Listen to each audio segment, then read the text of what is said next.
Gojo Satoru is a man who needs no introduction because you are probably simping for him already.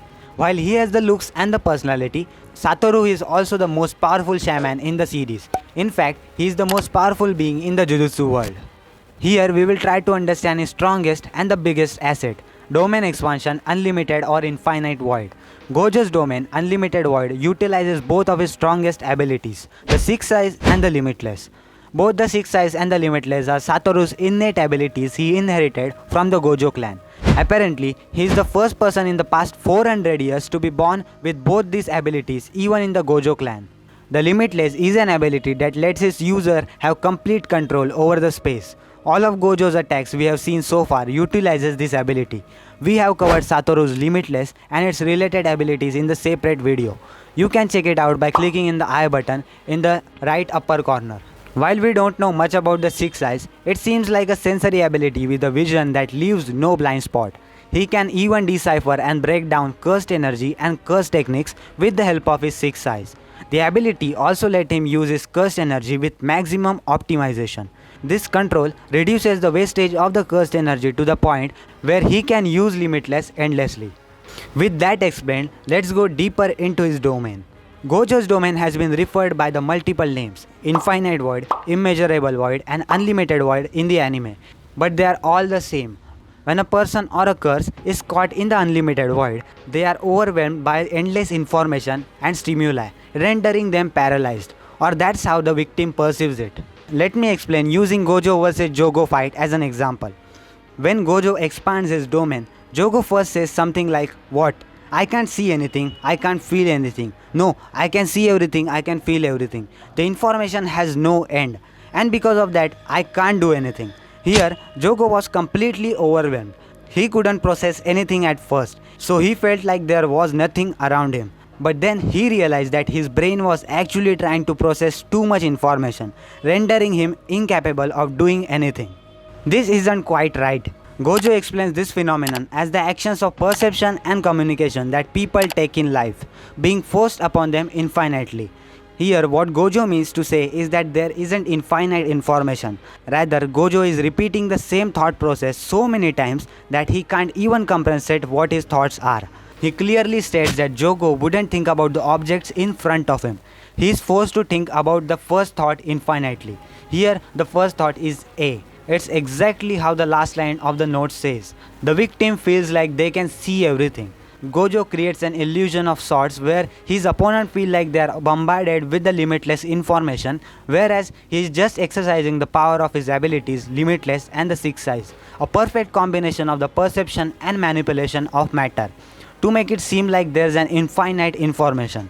Just like Gojo can manipulate matters to create infinite amount of finite space, he is able to stretch out a finite amount of information into infinite amounts. It is a first copy of how Gojo actually feels when he is able to know all and feel all while he uses the six-eye techniques. With brain trying to comprehend whatever data is being fed into, it is stuck perceiving and communicating to it in the body. But before the body can move or take any actions, more information is perceived and another set of communication takes place. Thus the infinite loops continue and the body cannot move. So far, there are only two instances where Gojo used his domain expansion. The first time he used this was against Jogo in chapter 15 of the manga and episode 6 of the anime. Here Gojo used it to show Itadori what a domain exactly is and how strong he wants his students to be. The second time is during the Shibuya incident arc. Gojo showed why he is the strongest sorceress. Stuck in the subway filled with the non-shamans, Gojo had to deal with almost 1000 transfigured humans and 3 special great curses.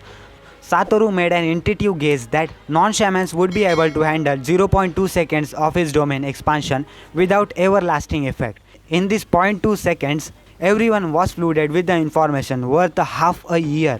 Remember, this is not the actual information about the world. It's them repeating the same thought process so many times, which roughly amounts to the amount of information a person can learn in the 6 months' time.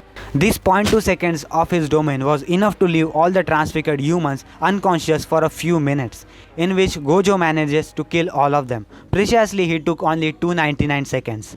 For Satoru, the unlimited void usually guarantees a win. However, this isn't the case with external factors involved. Crowded places are the biggest disadvantages for the domain, and the Shibuya arc is the best example from Jujutsu Kaisen manga. Stuck alongside hundreds of non-shaman in the subway, it was impossible for him to open his domain, since his domain would almost instantly kill them all. As a matter of fact, the outer layer of his domain would crush the people who weren't caught in his domain. Due to this, he has to open his domain for 0.2 seconds only. The 0.2 seconds caused the affected people to receive the therapy for 2 months before they could continue their life normally. It is quite obviously that the unlimited void is very dangerous, even for shamans, and hence Gojo can't use it in the crowded places. This ability doesn't have any other disadvantages. It is definition of overpowered.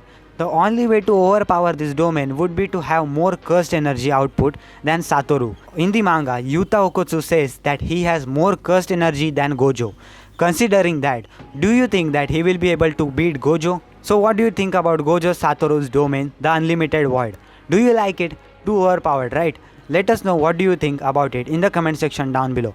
And if you enjoyed this video, just don't forget to like this video, subscribe to my YouTube channel because I post daily anime content about top 10 top 5 listings, anime reviews, recommendations, news, theories and all sort of anime content on daily basis. So if you enjoyed, please subscribe, and that was it, and I will see you in the next one. Sayonara.